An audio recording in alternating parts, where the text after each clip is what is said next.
Hi guys, चलिए जानते हैं उनकी हिडन फीलिंग्स। कार्ड तो उछल उछल के निकलना चाह रहे हैं। So there is lot to be revealed which is unsaid.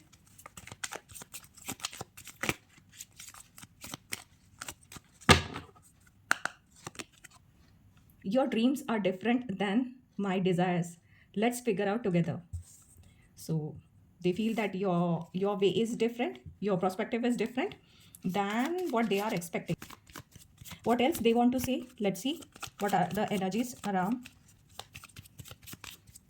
the thought process. Your dreams are different than my desires. So थोड़ा conflicting वाला सा लग रहा है. I hide behind material things. I regret lying to you. We need to let go each other. We need to let each other go. Okay. दूर जाने वाली energies हैं. दे फील दैट कि आपकी डायरेक्शन, आपके ड्रीम्स अलग है, उनकी एक्सपेक्टेशन और उनके ड्रीम्स के अकॉर्डिंगली उनके डिज़ायर्स से आपकी चाहत अलग है, आपका प्रॉस्पेक्टिव अलग है ज़िंदगी को देखने का, टारगेट्स को अचीव करने का, ज़िंदगी में आगे बढ़ने का. So that's why they have realise this thing and they are regretting. शायद उन्होंने कुछ आपसे छुपाया है या कुछ रिग्रेट है जो उनको फील हो रहा है. एंड शायद उन्होंने आपको एक अलग चेहरा दिखाया था. So they are hiding behind the material things, right? So they have desire for the material things and we need to let go each other. Okay, they want to let you free, they want the relationship to close. Is it? This may not resonate with all, but then ये किसी specific के लिए है. और क्या कहना चाहते हैं आपके partner, the person in your mind? We both know I am not the one for you. Okay, so they think that कहीं ना कहीं उनमें थोड़ा सा कुछ उनका प्रोस्पेक्टिव अलग है, आपका प्रोस्पेक्टिव अलग है, चीज़ें वर्कआउट नहीं हो रही है, कैलकुलेशन बैठ नहीं रहा है. So they have decided, maybe they are feeling कि ये रिलेशनशिप को यहीं क्लोज आउट करना चाहिए. उनको गिल्ट फील हो रहा है कि शायद उन्होंने कुछ झूठ बोला है, कुछ बताया नहीं है, वो एंगल नहीं बताया, वो चेहरा नहीं दिखाया जो वो रियल है. एंड वो फिर अब घुटन उनको हो रही है कि आपके साथ कैसे शेयर करें. एंड दे नाउ फील कि they are not the one for you. I want to feel that way again.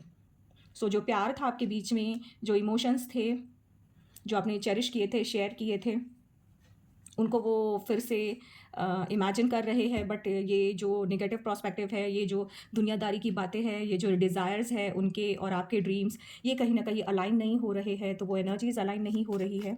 एक और final card. I don't react when people mention you. So this is the thing. I hide who I really am from you.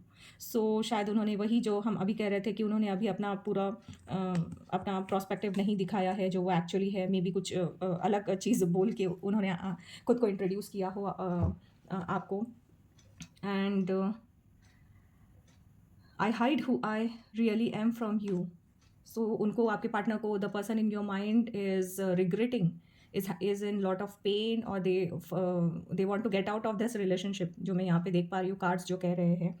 And अगर इसको time के साथ जोड़ते हैं तो let's see कि ये सब कब होगा. when the relationship will get conclude.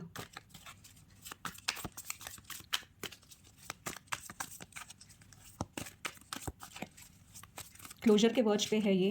They have the hidden feelings. भले ही वो आपसे बात कर रहे हो अभी, थोड़ा स्लो कम्युनिकेशन या डिलेड कम्युनिकेशन हो रहा हो, but then somewhere or the other they are regretting of being in this relationship. So they want to close the chapter, they want to move ahead. They are feeling guilty for that कि उन्होंने आपको सच नहीं बताया, वो prospective नहीं बताया जो जानना ज़रूरी था.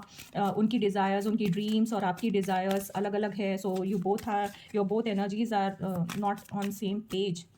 सो कब ये क्लोजर हम एक्सपेक्ट कर सकते हैं? You can make it happen quicker. तो जितना जल्दी करे शायद आपके लिए अच्छा हो, दोनों के लिए अच्छा हो. Within couple of days. And are you truly ready for it? So card कहते हैं कि सच में क्या उनसे, आपके पार्टनर से पूछ रहे हैं कि whether they are really ready for this breakup, और really they want to make it happen. So quicker. So पहले सोच ले, क्योंकि एक बार ये डिसीजन हो गया तो दिक्कत हो जाएगी। तो अभी आपको पता चल गया कि what trauma they are in, so you need to evaluate from your perspective to have a discussion and then decide what has to be done. So hope for the best. Thank you. God bless you.